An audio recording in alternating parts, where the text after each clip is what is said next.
ҳамагӣ дар хоҷагии мо 240 гектар кӯлҳои моҳипарварӣ вуҷуд дорад. мо дар ин хоҷагӣ се намуд моҳиро парвариш мекунем: пешнавасеи сафед, зағораmoҳӣ ва амури сафед. хоҷагӣ дар ду минтақа, дар ду ноҳия ҳавзҳои худро дорад, дар ноҳияи Абдурраҳмони Ҷомӣ ва дар ноҳияи Дӯстӣ. мо имсол вазифадор шудем ки имсол аз амин хоҷагии моҳипарварии моҳии хушкзод дар ду ноҳия 1000 тонна моҳӣ истеҳсол кунем ва ба мардум пешкаш кунем, ки нисбати соли гузашта 2 маротиба зиёд мебошад. соли гузашта хоҷагӣ 530 тонна моҳӣ истеҳсол кардагӣ буд. имсол ваъда медиҳем ки моҳӣ ҳаст, истеҳсол мекунем, 1000 тонна насиб бошад ба мардум пешкаш мекунем. соҳаи моҳипарварӣ яке аз соҳаҳои афзалиятнок буда дар ноҳияи Абдурраҳмони Ҷомӣ сол то сол ривоҷ равнақ ёфта истодааст. баъди қабул шудани барномаҳои ним-давлатӣ дар бораи соҳаи чорвадорӣ ва моҳипарварӣ, теъдоди хоҷагиҳои моҳипарварӣ дар ноҳия ба 3 адад расонда шуд, ки дар майдони умумӣ 842 гектар моҳӣ парвариш менамоянд. соли гузашта моҳипарварони ноҳия зиёда аз 357 тонна моҳӣ истеҳсол намуданд.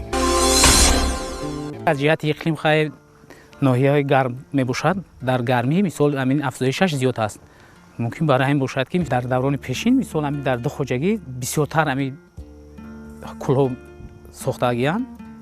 акнун хеле хоҷагиҳои майда дар ҳудуди ноҳия ба 10-15 то расидааст. хай 4 гектар 5 гектар асосаш амин хоҷагии парваришгоҳи моҳии хушкзод мебошад, ки мисол дар ду хоҷагӣ зиёдааш 800 гектар мисол хоҷагии мисол моҳипарварӣ аст, ки пурра ба кор машғул аст, фаъолият карда истодааст. дар хоҷагӣ моҳҳои май июн вақте ки температураи об баланд шуд, вақти баровардани кирминамоҳичҳо сар мешавад. дар цехҳои махсус моҳиҳои модар моҳиро ҷудо карда, нар мода тухми вайро гирифта бордор карда ба нутфаи нанарина дар аппаратҳои махсус гузошта кирминамоҳӣ истеҳсол менамоянд.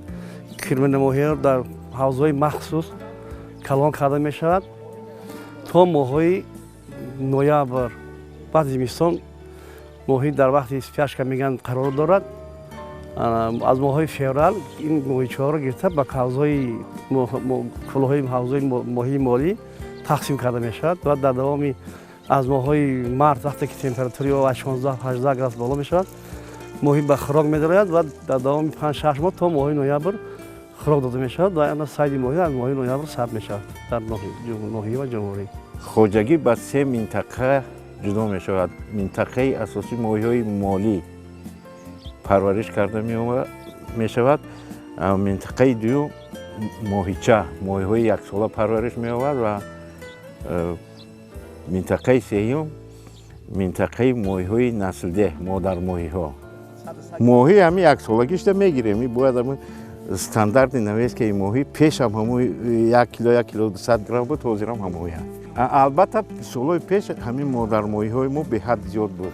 мо 50 000 моҳиҳои наслдеҳ доштем, ки вазни пеши аё ба 10 кило 12 кило мерасид. ҳозирам шукр дорем аё моҳиҳо. як 6 000 зиёдтар модармоҳӣ дорем, вазни пеши аё 7-8 килограмм. замоне буд ки тоҷикистон намуданд, вале бо сабабҳои гуногун робитаи ҳамкориҳо тӯли солҳои зиёд канда шуда. аз ин ҳисоб моҳипарварон наметавонанд нуфузи пештараи хоҷагии номдорро барқарор созанд. дар даврони шӯравӣ ҳар сол 1500 тонн моҳӣ ба хориҷи кишвар ба Русия равон мекард ва дигар ҷумҳуриҳои пешинаи иттиҳоди шӯравӣ ҳам аз мо моҳӣ харидорӣ мекарданд.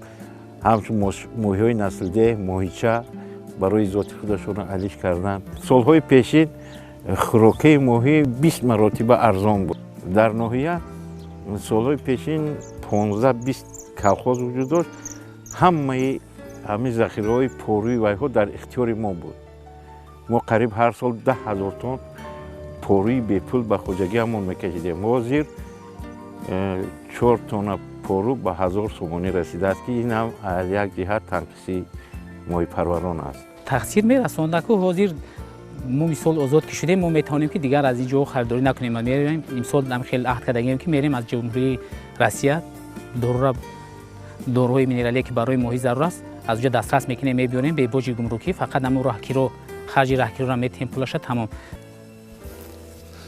солҳои пешин маҳз аз ноҳияи ба номи абдураҳмони ҷомӣ 2 то 3 ҳазор тонна моҳии хушсифари сесол гашта ба тамоми минтақаҳои ҷумҳурӣ моҳии зинда тавассути 12 адад чунин техникаҳои махсус содирот карда мешуд. ҳоло бошад аз 30 адад хоҷагиҳои моҳипарвар солона то 357 тонна моҳии сесол гашта ба дигар шаҳру ноҳияҳо содирот карда мешавад. ин ҳам бошад гаронии сӯзишворӣ, нуриҳои минералӣ, хӯрокҳои махсус гардонидашуда, фоизҳои баланди бонкӣ ва дигар омилҳое ҳастанд, ки дар рушди соҳаи моҳипарварӣ монеа эҷод намудааст.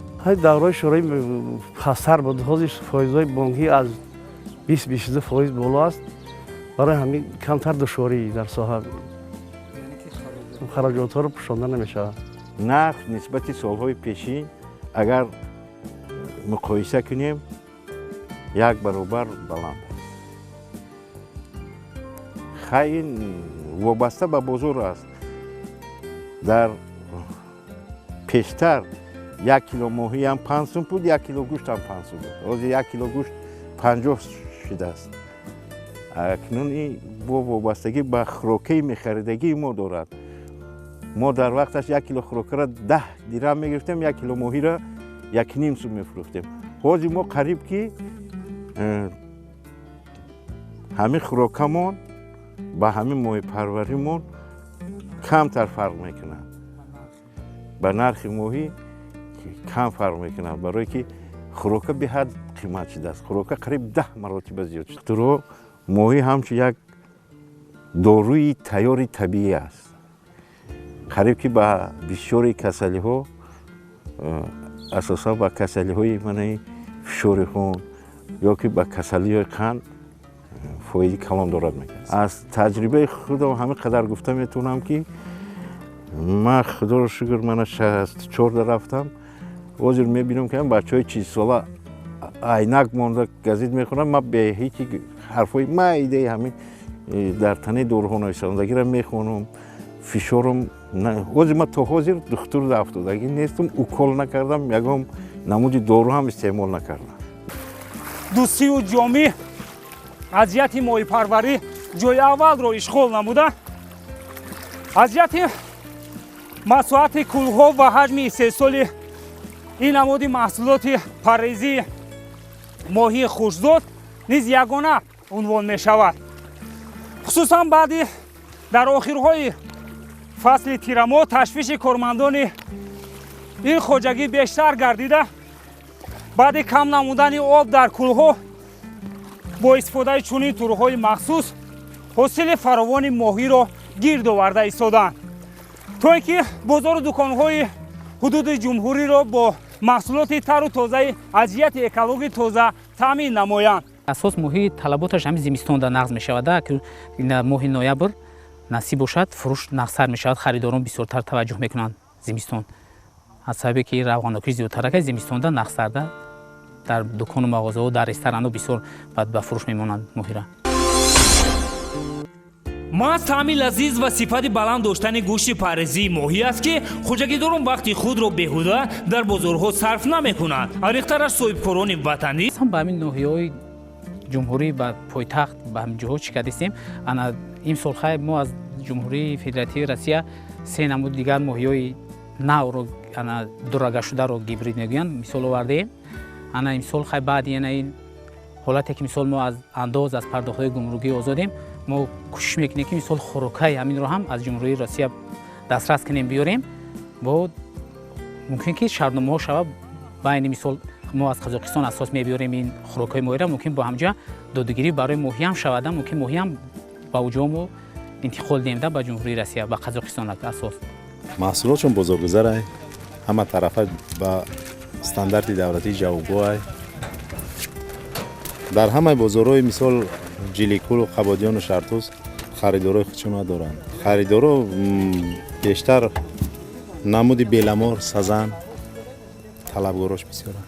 ҳар рӯз аями хоҷагӣ моҳипарвари 100-150 кило моҳӣ бурда дар бозорҳо таъмин карда омада истед. нуқтаҳои моҳифурӯширо зиёд кардани, барое ки талабот зиёд шудааст. ҳар як ноҳияҳои шартуза бо як нуқтаи дигар, қабодиёндан бо як нуқтаи дигар, ҷиликулдан бо як нуқтаи дигар шудани. хай моҳие ки аз хориҷа оварда мешавад чанд сол дар яхдона мондагӣ ях кунда шудагӣ аст. ин моҳие ки нав тайёр кардагӣ моҳӣ бигем ба таври чиз экологӣ тоза албатта беҳтар аст. якумин хубиш ҳамин аст ки моҳии мо моҳии зинда аст. аз хоҷагӣ 3 сол мекунем зинда ба дуконҳои шаҳр мебарем. аву моҳие ки аз тарафи дигар аз берун аз марз меяд вай мисол моҳии яхшудагӣ мисол ваяд муҳлаташ гузаштагӣ мирад. аз мо хай моҳие ки зинда истеҳсол мекунем мисол зинда бор мекунем ба дуконҳои шаҳр рой мекунем ба воситаи мошинҳо махсус кислород зада зинда ба дуконҳои шаҳр рой мекунем. аз ҷиҳати экологӣ тоза мебошад. таркибош хай обои мо обои ҳамаш обои соф аст. барои ин моҳии мо моҳии беҳтарин ҳисоб мешавад аз ҷиҳати экологӣ. бо вуҷуди ҷой доштани мушкилиҳои зиёд хоҷагидорону моҳипарварон кӯшиш бар он доранд ки бо истифода